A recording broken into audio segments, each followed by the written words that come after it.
She vanished without a trace, only to be found burned in the most chilling way imaginable. But what the search uncovered in those dark, twisted woods was far more horrifying than anyone could have prepared for.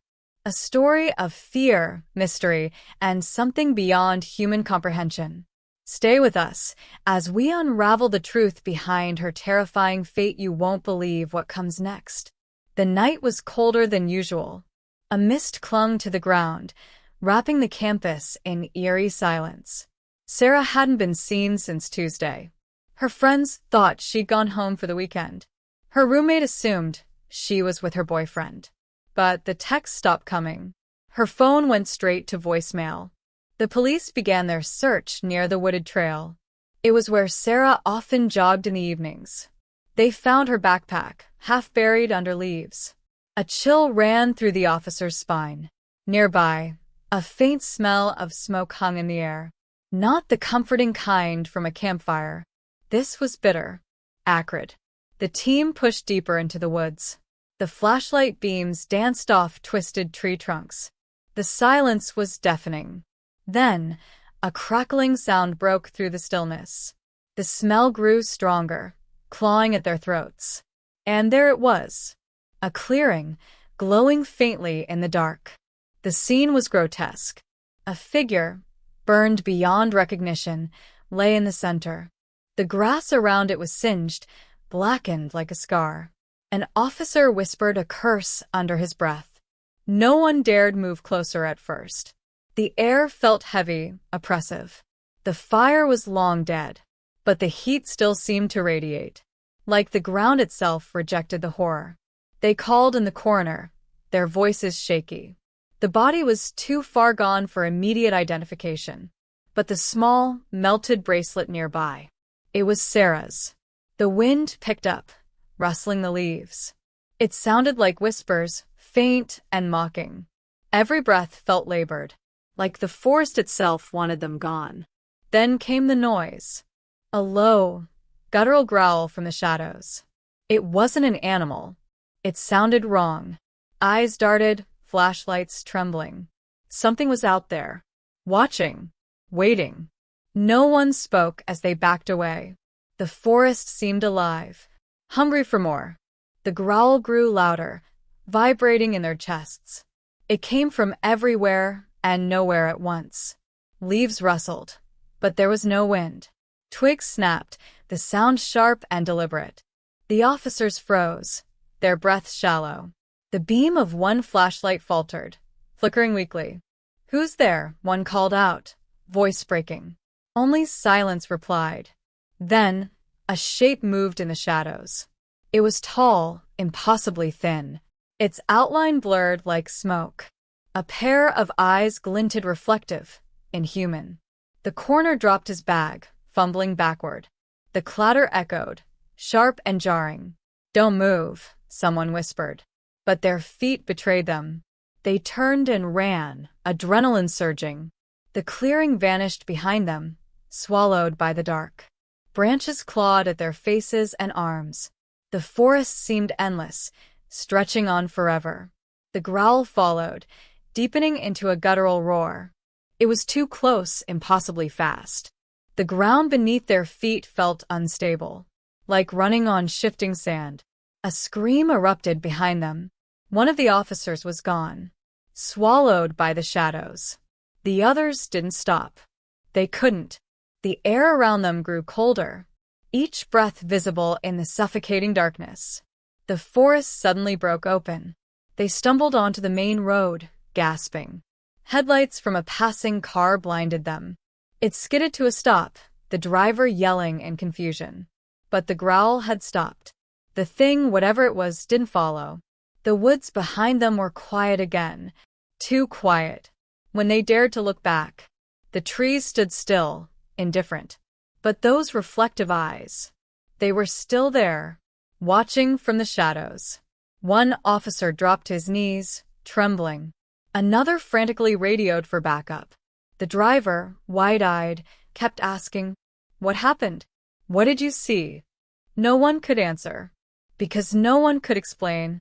The thing that wasn't human, The backup arrived within minutes. Red and blue lights flashed across the trees, casting strange, shifting shadows. The officers tried to explain, but their words tangled with fear. Something had taken one of their own. Something they couldn't describe. The search teams moved cautiously, guns drawn, flashlights cutting through the dark. Every step felt heavy, the forest seeming to close in around them. They found no sign of the missing officer. No footprints, no broken branches. Only silence, thicker than before. Then, deep within the woods, a sound like whispered laughter echoed. It wasn't playful. It was cold, mocking, and too close.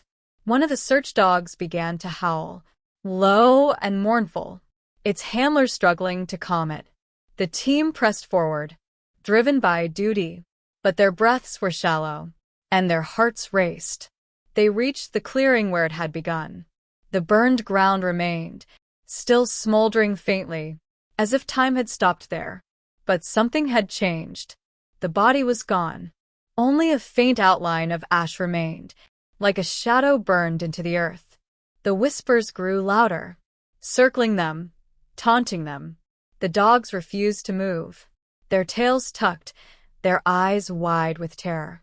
The coroner, who had reluctantly returned, pointed to the ground, his hand shaking. There were symbols scorched into the dirt, twisting foreign shapes that seemed to writhe under the flashlight beams. One officer stumbled backward, his foot catching on something soft. He turned, his scream catching in his throat. It was the missing officer's hat, still damp with blood. A gust of wind surged through the clearing, extinguishing the flashlights for a moment. In that pitch-black instant, something moved. A sound like cracking bone echoed, and a figure emerged from the shadows. It stood at the edge of the clearing, motionless, silent. It wasn't human. Its limbs were too long, its head tilted unnaturally to the side. And those eyes, reflective and cold, bore into them. No one dared move. No one dared breathe. The figure took a step forward. Its movement was jagged, unnatural, as if it were a puppet pulled by invisible strings. The air around it seemed to ripple, growing colder with each passing second. Frost began to creep along the edges of the clearing, crackling like brittle glass underfoot. One officer raised his weapon, hands trembling, voice shaking. "Stop. Don't come any closer." The figure didn't stop. It moved again, slow and deliberate, dragging something behind it. A faint metallic scraping followed, each sound slicing through the silence. The beam of a flashlight caught the object. A bloodied chain, its links rusted and jagged. The figure stopped abruptly, its head twisting unnaturally toward the officer. Its reflective eyes seemed to glow now, burning with an otherworldly intensity. Then it spoke, but not with words. A sound came from its mouth, low, guttural, and layered, like 1,000 voices speaking at once. The officers stumbled backward, their instincts screaming to flee, but their legs felt heavy, as though the earth itself held them in place. The figure raised a skeletal hand, pointing toward the ground where the body had burned. The symbols in the dirt began to glow, pulsing with a sickly green light. The whispers returned, but this time they were louder, spoken in a language no one understood. They came from everywhere and nowhere, echoing inside their heads. Suddenly, the ground beneath the clearing shifted. The ash outline where Sarah's body had lain cracked open, a jagged, yawning fissure. Heat rushed upward, mixed with the stench of decay. And from the depths, a faint, anguished scream emerged. It sounded like Sarah. One officer screamed, dropping his flashlight and bolting into the woods. The others tried to follow, but the air grew thick, their movements sluggish, like wading through syrup. The figure stepped closer, its skeletal hand reaching out. The chain dragged behind it, sparks flying as it scraped the scorched ground. And then, The lights from their backup vehicles flickered, one by one, until the clearing was plunged into darkness. In that suffocating void, the last thing they heard was the chain rattling, followed by a wet, sickening crunch. The whispers fell silent. When the lights flickered back on, the clearing was empty. No figure, no symbols, no officers. Only the faint outline of disturbed earth remained, as if the ground had swallowed them whole. The backup team, waiting at the forest edge, grew restless. Their radios crackled with static, but no voices came through. "Where are they?" one officer muttered, glancing nervously at the blackened tree-line.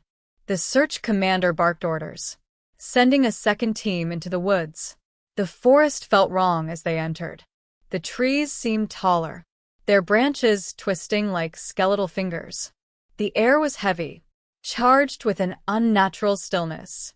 "Stay together," someone whispered, but the words felt swallowed by the dark. The trail to the clearing was gone. No footprints, no broken branches. It was as if the forest had erased all traces of the first team. Then, a noise broke the silence. A faint clicking sound, like bones tapping together. It came from all around them. Their flashlights jerked wildly, but nothing appeared in the beams. "Keep moving," the leader urged, his voice strained. But the sound grew louder, closer, a light ahead. They spotted the clearing, its edges glowing faintly. As they stepped in, their breaths caught in their throats. The burned patch of earth had widened, spreading like a disease through the ground. In its center, a single object lay, a badge, charred but intact. The name barely legible. Officer Daniels the first to disappear. One of the search team bent to pick it up. As his fingers brushed the metal, the earth trembled beneath them. A deafening crack tore through the clearing. The ground split open, vomiting a surge of ash and heat. And from the rift, they saw her. It was Sarah, or what was left of her. Her skin was charred, her eyes hollow and black. She reached out, her fingers twisted and burned. "Help me." Her voice rasped, raw and echoing with something not her own. The team stumbled back, terror rooting them in place. But Sarah's lips curled into something unnatural, a grin that didn't belong on a human face. Behind her, a shape began to rise. The figure from before, its limbs impossibly long, its eyes glowing like embers. The chain dragged behind it, sparks flying with every movement. The air erupted with whispers again, deafening and relentless. The forest trembled, branches cracking and falling around them. Someone screamed. Another dropped their flashlight and bolted. But the figure didn't move. It just stood there, watching, waiting. And then, the ground beneath their feet began to crumble. The ground cracked wide open beneath them, splitting the clearing into a jagged abyss. Heat surged upward, searing the air, carrying the sharp stench of sulfur and charred flesh. The search team scrambled, desperate to stay on solid ground. One officer, too close to the edge, lost his footing and slid into the darkness. His screams echoed briefly, then silence swallowed him whole. "Get back," the commander shouted, but no one could hear over the roar. The whispers grew louder, layered with Sarah's tortured voice. "Help me," she begged again, her tone a twisted mixture of desperation and malice. Her blackened figure loomed over the rift, a grotesque silhouette against the pulsing glow. But then her face began to shift.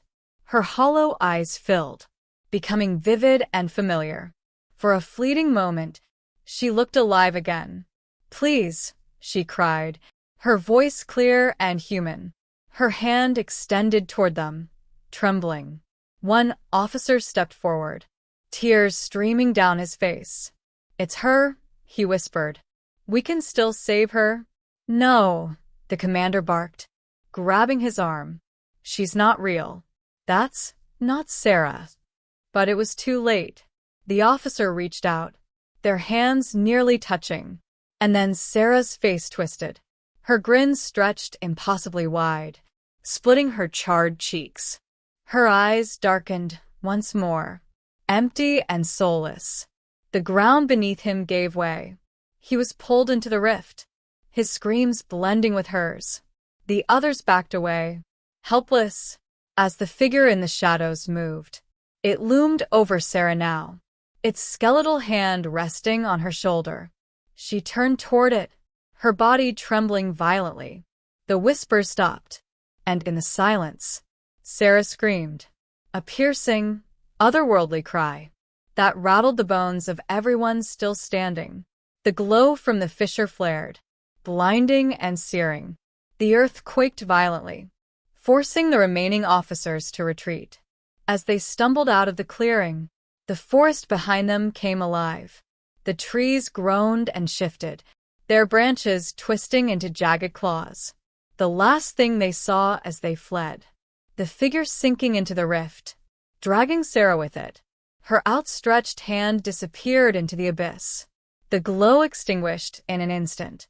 The forest fell silent once more, but the clearing was gone, swallowed entirely by the earth. When they reached the road, only 3 of them remained. Their radios crackled weakly. Reinforcements were on their way, but no one could speak. Behind them, the woods stood still, shrouded in a darkness that felt alive. And from deep within, a faint, low growl echoed, like a warning that it wasn't over. The survivors sat huddled by the roadside, the flashing lights of emergency vehicles casting sharp, fleeting shadows. Paramedics checked them over, but their wounds were deeper than bruises and cuts. The fear lingered in their eyes, etched into their trembling hands. One officer, barely able to speak, recounted the horrors to the search commander, but the words felt inadequate, failing to capture the raw, unrelenting terror. "They're gone," he muttered, his voice hollow. "They're all gone." The reinforcements combed the forest cautiously, but the clearing was nowhere to be found. The burned patch of earth, the glowing fissure, all of it had vanished, as if the woods had swallowed the evidence whole.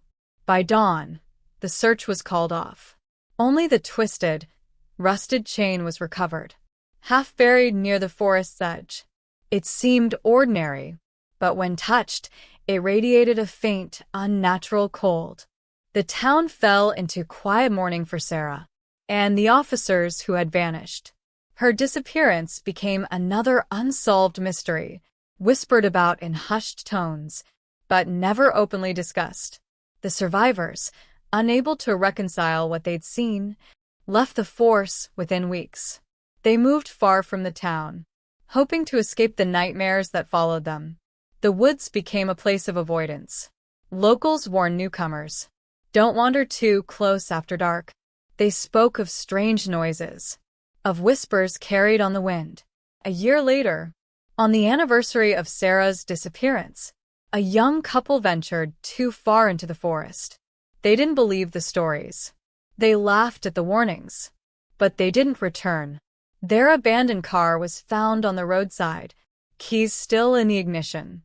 The search party that entered the woods came back empty-handed, and deep within the forest, the clearing reappeared. The burned patch of earth lay undisturbed, the faint outline of the symbols glowing softly in the dark. From its center, a low, guttural growl echoed once more, carried by the wind like a distant, mocking reminder. The forest would remain, hungry and waiting, and its secrets, buried but never gone, would haunt those who dared to remember.